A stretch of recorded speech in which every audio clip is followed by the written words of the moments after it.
Hello नमस्कार साथियों, स्वागत है आप सभी का हमारे YouTube channel defence exam cracker पर। तो बात करते हैं आज के टॉप 60 क्वेश्चंस की।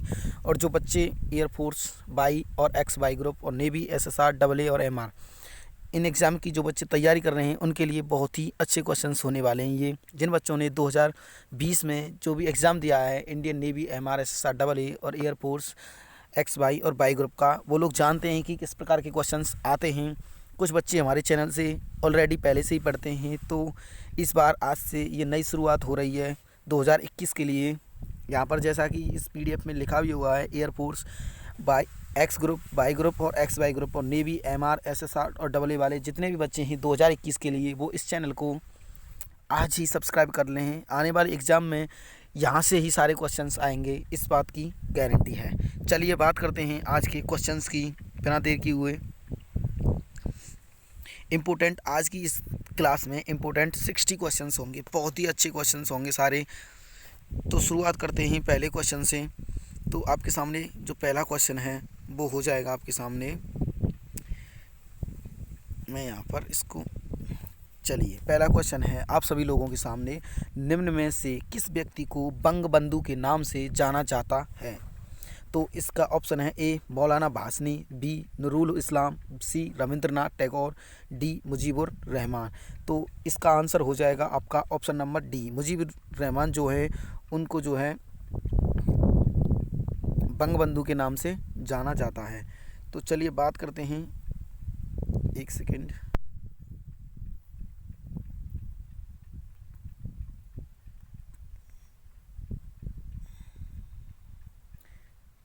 क्या हो गया?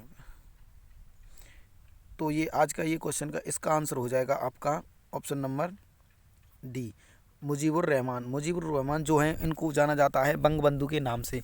तो आज का अगला क्वेश्चन हो जाएगा आपका, ये आपका बोथ लैंग्वेज में क्वेश्चन आपके दिए हुए हैं, ठीक है। जो बच्चे इंग्लिश मीडियम से हैं वो भी, उनको भी अच्छे से समझ में आएगा, ठीक है। तो बात करते हैं आज के अगले क्वेश्चन की, झारखंड की राजधानी कहाँ है? ऑप्शन है रायपुर, ऑप्शन बी है रांची, ऑप्शन सी हो जाएगा आपका गंगटोक, ऑप्शन डी हो जाएगा आपका सिंगभूम। ये बहुत ही आसान क्वेश्चन है मगर ये एग्ज़ाम में पूछा गया है, तो इसका आंसर हो जाएगा ऑप्शन नंबर बी रांची, ठीक है। बात करते हैं आज की अगली क्वेश्चन की। अगला क्वेश्चन हो जाएगा आपका शांति निकेतन निम्न में से किस व्यक्ति से संबंधित है? Option A Rabindranath Tagore, option B Indira Gandhi, option C Shri Aurobindo, option D इनमें से कोई नहीं। तो इसका आंसर हो जाएगा आपका option number A, Rabindranath Tagore ji जो हैं इनको शांति निकेतन से संबंधित जो ये हैं, ये जो शांति निकेतन पड़ता है ये पड़ता है आपका पश्चिम बंगाल में। अगला क्वेश्चन हो जाएगा आपके सामने, दिलवाड़ा मंदिर कहाँ स्थित है?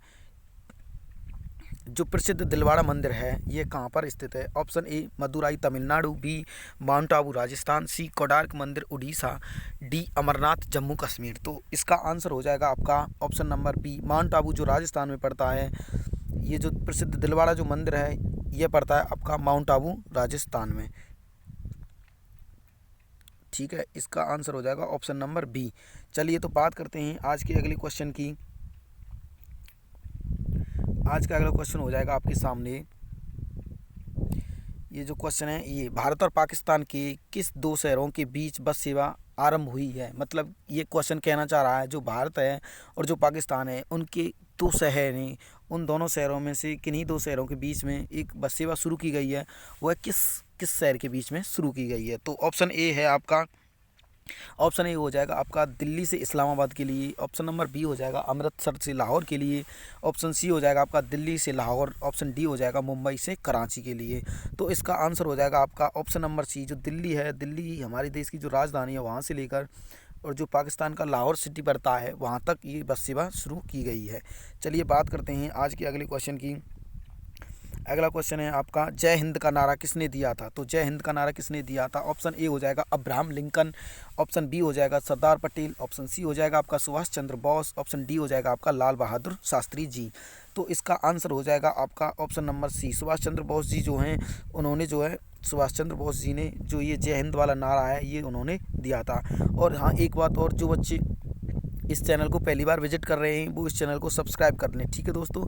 ऐसे क्वेश्चन 100% श्योरिटी के साथ कह सकता हूँ मैं, एग्ज़ाम में यही क्वेश्चन आते हैं, यहीं से आएंगे सारे क्वेश्चन, ठीक है। मगर आप लोग मन लगा के पढ़ना, ठीक है। अगला क्वेश्चन हो जाएगा आपका, अगला क्वेश्चन है आपके सामने, भारत की सशस्त्र सेनाओं का जो सर्वोच्च सेनापति होता है वह कौन होता है? The highest commander of the armed forces of India is, तो इसका ऑप्शन हो जाएगा field marshal, option B general, option C प्रधानमंत्री, ऑप्शन डी प्रेसिडेंट। तो इसका आंसर हो जाएगा आपका, जो भारत की जो तीनों सेनाएं होती हैं उसका जो सर्वोच्च सेनापति होता है वो होता है आपका हमारा राष्ट्रपति। ठीक है दोस्तों, ऑप्शन नंबर डी इसका आंसर सही हो जाएगा। अगला क्वेश्चन है क्वेश्चन नंबर 8 हो जाएगा आपके सामने, निम्न में से कौन सा कथन सही नहीं है? तो ऑप्शन ए है यहाँ पर, भारत की 22 मान्यता प्राप्त भाषाएं हैं। Option number B, Hindi Bharat की राजभाषा है। ऑप्शन सी, सत्यमेव जयते मुंडका उपनिषद से लिया गया है। ऑप्शन नंबर जो डी है आपका, झंडे का अनुपात 3:1 है। एक बार क्वेश्चन को ध्यान से पढ़ना है, एक बार आपको फिर से पढ़ना है, निम्न में से कौन सा कथन सही नहीं है, मतलब इसका आपको गलत आंसर बताना है। इसमें से जो ऑप्शन गलत है वो आपको वही आंसर इसका सही होगा। ठीक है, तो जो भारत की जो 22 मान्यता प्राप्त भाषा हैं ये आप सभी लोग जानते हैं कि ये क्वेश्चन ये बिल्कुल एकदम सही है, तो ये भी सही है। हिंदी भारत की राजभाषा है, ये भी आप लोग जानते हैं। सत्यमेव जयते जो है मुंडका उपनिषद से लिया गया है, ये भी आपका सही है। तो झंडे का जो अनुपात है वह 3:1 नहीं बल्कि 3:2 है। ठीक है, इसका राइट आंसर होगा ये 3:2, मगर यहाँ पर दे रखा है 3:1 और वही उसने पूछा है, तो इसका राइट आंसर क्या हो जाएगा इस क्वेश्चन का? Option number D. अगला क्वेश्चन हो जाएगा आपके सामने, निम्न में से कौन सा कथन सही नहीं है? ठीक है, ये भी एक ही क्वेश्चन है, मगर यहाँ पर आप देख सकते हैं कि आपको 4 क्वेश्चन अच्छे मिल रहे हैं। तो ठीक है, आपका ऑप्शन नंबर ए हो जाएगा, झंडे का लंबाई व चौड़ाई का अनुपात 3:2 का है।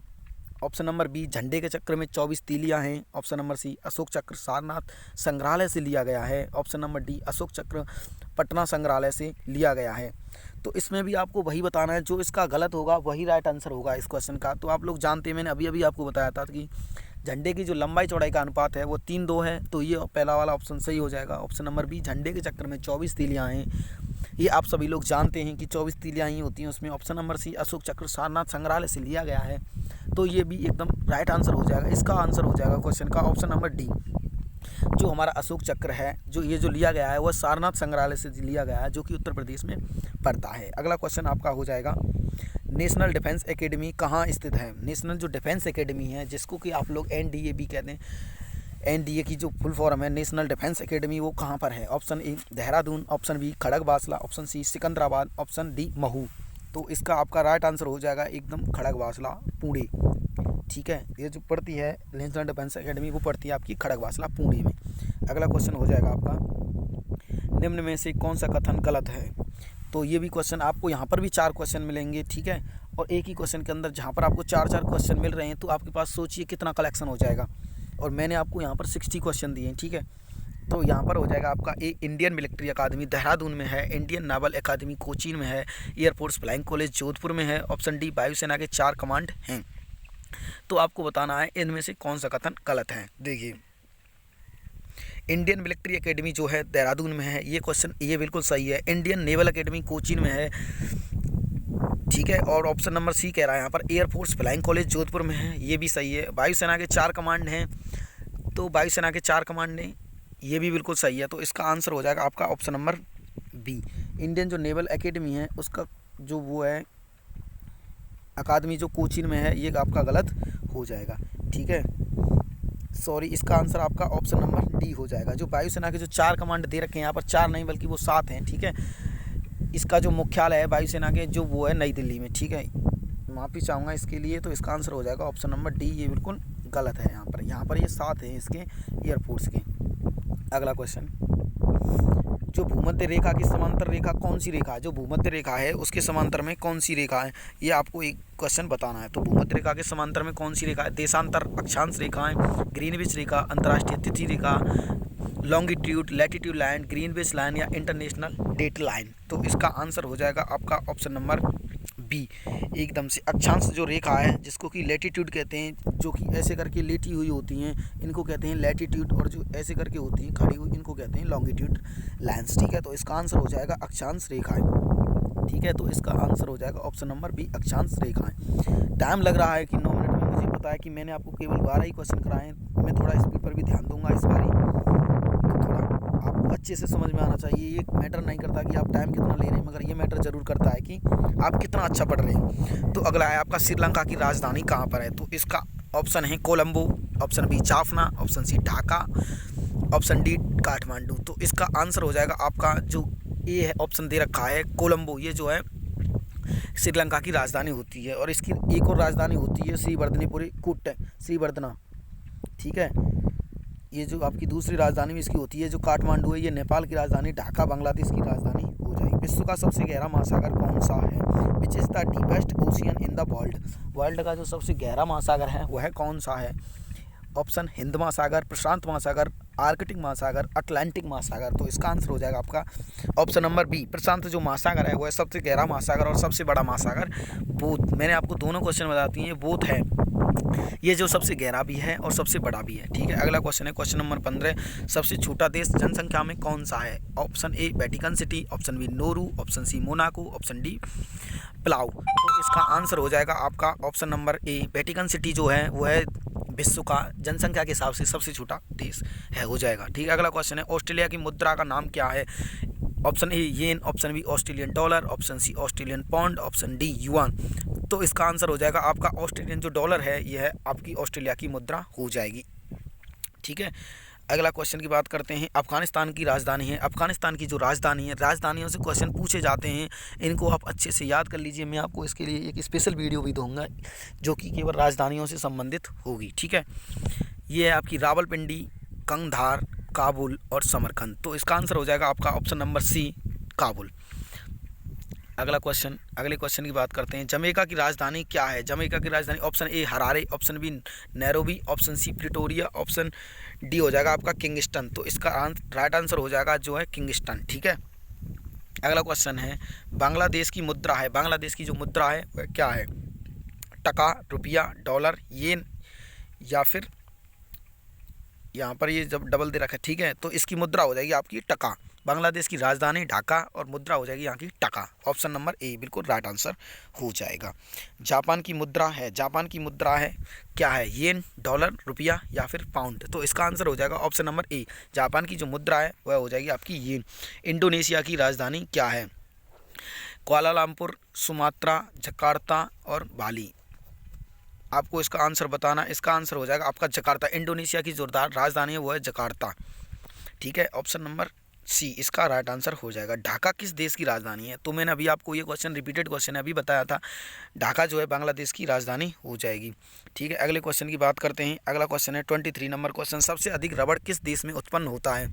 जो सबसे अधिक जो रबड़ है वो किस देश में उत्पन्न होता है? तो ये होता है Mauritius, option B Thailand, Brazil या मलेशिया। तो इसका राइट आंसर हो जाएगा ऑप्शन नंबर बी। अभी जो कुछ समय पहले 2014 तक ये जो मलेशिया है इसमें सबसे ज़्यादा रबड़ का उत्पादन होता था। ठीक है, तो इसका राइट आंसर हो जाएगा ऑप्शन नंबर बी, थाईलैंड। अगला क्वेश्चन है, संसार की सबसे लंबी नदी कौन सी है? संसार की सबसे लंबी नदी कौन सी है? एक सेकेंड, ये क्या हो रहा है? यस, संसार की जो सबसे लंबी नदी है वह कौन सी है? तो इसका आंसर ऑप्शन है, option A Ganga, option B Amazon, option C Nile, option D इनमें से कोई नहीं। तो इसका राइट आंसर हो जाएगा आपका option number A, sorry option number C, जो नाइल नदी है वह विश्व की जो है सबसे लंबी नदी हो जाएगी। ठीक है, अगला क्वेश्चन, भारत की राजधानी कोलकाता से दिल्ली लॉर्ड हार्डिंग द्वारा कब स्थानांतरित की गई थी? ऑप्शन ए 1906, 1906, 1910, 1912 और 1901। तो इसका राइट आंसर हो जाएगा 1912 है। इसमें जो है दिल्ली, जो भारत की जो राजधानी पहले थी कोलकाता, ठीक है, उसके बाद यह इसको 1912 में लॉर्ड हार्डिंग के द्वारा 1912 में इसको दिल्ली ट्रांसफ़र कर दिया गया था। अगला क्वेश्चन है, महात्मा गांधी ने असहयोग आंदोलन किस वर्ष शुरू किया? तो इसका ऑप्शन है एक 1920, 1919, 1922 या फिर नन ऑफ दीज। असहयोग आंदोलन गांधी जी ने कब शुरू किया था? तो इसका राइट आंसर हो जाएगा ऑप्शन नंबर ए, 1920 में महात्मा गांधी जी ने इसका जो ये जो है असहयोग आंदोलन यानी कि नॉन कॉपरेशन मूवमेंट 1920 में महात्मा गांधी के द्वारा चलाया गया था। ठीक है, अगला क्वेश्चन हो जाएगा इनका, गांधी जी ने सविनय अवज्ञा आंदोलन यानी कि दांडी मार्च कब शुरू किया था? ऑप्शन ए 12 मार्च 1930, बी 17 जनवरी 1930, 30 मार्च 1930, 16 मार्च 1931। सविनय, इसका मतलब होता है, सविनय अवज्ञा आंदोलन का मतलब होता है कि हम आपको प्रार्थना के साथ विनती करते हैं कि हमें अपना काम अपने हिसाब से करने दीजिए। मगर जो पहले अंग्रेज़ थे वो भारत के जो लोग थे उनको नमक नहीं बनाने देते थे और कहते थे ये केवल हमारा अधिकार है, ये आपका अधिकार नहीं है, नमक केवल हम ही बना सकते हैं, आप लोग नहीं बना सकते। तभी गांधी जी ने 12 मार्च 1930 से लेकर 6 अप्रैल 1930 तक दांडी मार्च यात्रा शुरू की थी। 12 मार्च 1930 से लेकर 6 अप्रैल 1930 तक। ठीक है, जो 6 अप्रैल 1930 था उसको वो वहाँ पर दांडी में पहुँचे थे और उन्होंने नमक बनाकर उस कानून को तोड़ा था। तो इसका आंसर हो जाएगा ऑप्शन नंबर ए। अगले क्वेश्चन की बात करते हैं। अगला क्वेश्चन है, गांधी जी ने जो दांडी यात्रा कहाँ से शुरू की थी? वहाँ पर पूछा था किस स्टेट से शुरू की थी और यहाँ पर पूछा है कहाँ से शुरू की थी। तो इसका ऑप्शन हो जाएगा Ahmedabad, option B Allahabad, option C Dandi, option D Kolkata. तो आपको इस बात से ही पता चल रहा है कि दांडी यात्रा उन्होंने जो शुरू की थी वो कहाँ से शुरू की थी। तो ये की थी आपका अहमदाबाद से दांडी तक के लिए। ठीक है, तो इसका आंसर भी हो जाएगा ऑप्शन नंबर ए। अगला क्वेश्चन है, महाराष्ट्र में गणेश उत्सव को किसने शुरू किया था? गोपाल कृष्ण गोखले, एम के गांधी, बाल गंगाधर तिलक, ऑप्शन डी हो जाएगा आपका एनी बेसेंट। ठीक है दोस्तों, तो option A Gopal Krishna Gokhale, M K Gandhi, बाल गंगाधर तिलक या एनी बेसेंट। तो इसका आंसर हो जाएगा आपका जो बाल गंगाधर तिलक जी थे, इन्होंने ही महाराष्ट्र में जो गणेश उत्सव है उसको शुरू किया था। ठीक है, अगला क्वेश्चन है आपका, वायसराय भारत में किसका प्रतिनिधित्व करता था? जो वायसराय होता था, who did viceroy represent in India? जो वायसराय होता था भारत में, जो एक पोस्ट होती थी वायसराय की, वो किसको रिप्रेजेंट करता था, मतलब वो किसकी जगह भारत में काम करता था? ब्रिटिश प्रधानमंत्री, ब्रिटिश सांसद, ब्रिटिश सिंहासन या ब्रिटिश मंत्रिमंडल। तो इसका आंसर हो जाएगा आपका ऑप्शन नंबर सी। जो ब्रिटिश का जो सिंहासन होता था, सिंहासन का मतलब होता है वहाँ की या फिर कोई रानी हो सकती है या फिर कोई राजा हो सकता है, उसका प्रतिनिधित्व वह भारत में करता था। किस कानून को तोड़ने के लिए गांधी ने 1930 में दांडी यात्रा किया था? तो मैंने अभी अभी आपको ये क्वेश्चन बताया था, बहुत ही अच्छे से बताया था। जो लोग ध्यान से पढ़ रहे होंगे वो इसका आंसर अब तक कर चुके होंगे। ऑप्शन ए भू राजस्व कानून, ऑप्शन बी नमक कानून, ऑप्शन सी उपभोक्ता कानून, ऑप्शन डी धर्म कानून। तो मैंने अभी आपको बताया था, तो इसका आंसर हो जाएगा आपका ऑप्शन नंबर बी, नमक कानून को तोड़ने के लिए ही उन्होंने दांडी यात्रा शुरू की थी। अगला क्वेश्चन हो जाएगा आपका, महात्मा गांधी को बापू की उपाधि किसने दी थी? Option A Jawaharlal Nehru, option B Rabindranath Tagore, option C Subhash Chandra Bose और ऑप्शन डी हो जाएगा आपका सरदार पटेल। ठीक है, तो इसका आंसर हो जाएगा आपका जो ये महात्मा गांधी जी थे, इनको सबसे पहले जो बापू कहा था वो कहा था सुभाष चंद्र बोस जी। जब यहाँ पर थे जापान में, उन्होंने जो इन्होंने शायद ये उपाधि दी थी, मुझे अच्छे से ध्यान नहीं, मगर आप लोग कंफर्म कर लेना, शायद 1942 में दी थी, जब क्वाइट इंडिया मूवमेंट चल रहा था ना, तब दी थी इनको सुभाष चंद्र बोस ने महात्मा गांधी को बापू की उपाधि। ठीक है, अगला क्वेश्चन है आपका क्वेश्चन नंबर 33, महात्मा गांधी को महात्मा की उपाधि किसने दी थी? ऑप्शन ए श्रीमती एनी बेसेंट, मदन मोहन मालवीय, रविंद्रनाथ टैगोर और मोहम्मद अली जिन्ना। तो इसका राइट आंसर हो जाएगा ऑप्शन नंबर बी, जो रविंद्रनाथ टैगोर जी हैं, इन्होंने ही महात्मा गांधी को महात्मा की उपाधि दी थी। कस्तूरबा गांधी की मृत्यु किस स्थान पर हुई? मुंबई, आगा खां महल पूना, बिड़ला मंदिर दिल्ली, साबरमती आश्रम अहमदाबाद। तो इसका आंसर हो जाएगा आपका जो आगा खां महल है पुणे में, यहाँ पर जो है महात्मा गांधी जी की जो पत्नी थी कस्तूरबा गांधी, इनकी मृत्यु हुई थी। अगला क्वेश्चन हो जाएगा आपका, काकोरी डकैती घटना के नायक कौन थे? एक सेकेंड, अरे यार ये क्या हो रहा है यहाँ पर, ये थोड़ा पीडीएफ दिक्कत कर रहा है इसलिए। ये हो गया, काकोरी कांड घटना के नायक कौन थे? ऑप्शन ए रामप्रसाद बिस्मिल, भगत सिंह, गुटकेश्वर दत्त या बरकतुल्ला। तो इसका राइट आंसर हो जाएगा आपका रामप्रसाद जो बिस्मिल जी थे, इन्होंने एक नारा भी दिया था, सरफरोशी की तमन्ना अब हमारे दिल में है, देखना है दम कितना बाजू एक कातिल में है। ये जो नारा दिया गया है ये भी इनके द्वारा दिया गया है, ये जो स्लोगन है ये भी इन्हीं के द्वारा दिया गया है। ठीक है, अगला क्वेश्चन है, माराडोना अर्जेंटीना किस खेल से संबंधित है? जो माराडोना जो प्लेयर हैं अर्जेंटीना के हैं, वो किस खेल से संबंधित? Option A hockey, B cricket, C football, option D हो जाएगा आपका जो धावक है, यहाँ पर धबक लिखा हुआ है लेकिन धावक होता है। ठीक है, तो इसका आंसर हो जाएगा आपका ऑप्शन नंबर सी फुटबॉल। ये जो बहुत ही बड़े फुटबॉलर हैं, ये जो माराडोना हैं, ये बहुत ही अच्छे फुटबॉलर हैं और बहुत ही बड़े हैं। ठीक है, अगला क्वेश्चन हो जाएगा आपका 37, निम्न में से कौन सा खिलाड़ी फुटबॉल से संबंधित नहीं है? Pele Brazil, Ronaldo Brazil, Roger Miller Cameroon, Carl Lewis America. तो इसका आंसर हो जाएगा जो कार्ल लुइस हैं, ये जो संबंधित हैं, ये जो वो होती है ना कार रेसिंग जो होती है ना, फार्मूला 1 वगैरह वाली जो रेस होती है उससे संबंधित है। रोनाल्डो तो आप लोग जानते हैं बहुत बड़े फुटबॉलर हैं, पेले भी बहुत अच्छे फुटबॉलर हैं, रोजर मिलर ये भी फुटबॉलर हैं। ठीक है, अगला क्वेश्चन हो जाएगा आपका, इसका आंसर हो जाएगा ऑप्शन नंबर डी, निम्न में से कौन सा टेनिस खिलाड़ी नहीं है? टेनिस खिलाड़ी बताना आपको कौन सा इनमें से टेनिस खिलाड़ी नहीं? Michael Chang, Boris Becker, Monica Seles, Mike Tyson. तो इसका आंसर हो जाएगा आपका ऑप्शन नंबर डी, जो माइक टायसन है ये टेनिस खिलाड़ी नहीं है। अगला क्वेश्चन है आपका, कौन सा क्रिकेट खिलाड़ी नहीं? Kapil Dev, Ian Botham, Vishwanath Anand, Allan Border. इसको तो आप लोग अच्छे से जानते होंगे। इसका आंसर हो जाएगा ऑप्शन नंबर डी, जो विश्वनाथ आनंद जी जो है ये बहुत ही अच्छे चेस प्लेयर हैं। चेस जानते हैं आप लोग, जो जिसको कैरम की तरह खेला जाता है उसको चेस के बहुत ही अच्छे प्लेयर हैं। विश्वनाथ आनंद किस खेल से संबंध रखता है? सॉरी, चेस नहीं, शतरंज कहते हैं उसको। शतरंज के खेल में ये बहुत ही माहिर हैं।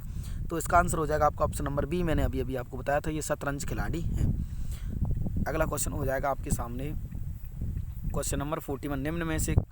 निम्न में व्यक्ति और उससे जुड़े क्षेत्र गलत युग्म को छांटें। बिरजू महाराज नर्तक हैं। अगाथा क्रिस्टी, एक सेकंड, अगाथा क्रिस्टी जो हैं अपराध के जो लेखक हैं। पिकासो जो हैं वो पेंटर हैं। जाकिर हुसैन संगीतज्ञ हैं। इनमें से जो आपको गलत है उसी को बताना है, वही इस क्वेश्चन का राइट आंसर है। जो जाकिर हुसैन जो हैं ये तबला वादक हैं, ना कि ये संगीतज्ञ हैं। तो इसका राइट आंसर हो जाएगा आपका ऑप्शन नंबर डी। विभिन्न कला से जुड़े, अरे यार, विभिन्न कला से जुड़े, यार साइड में दिक्कत कर रहे हैं।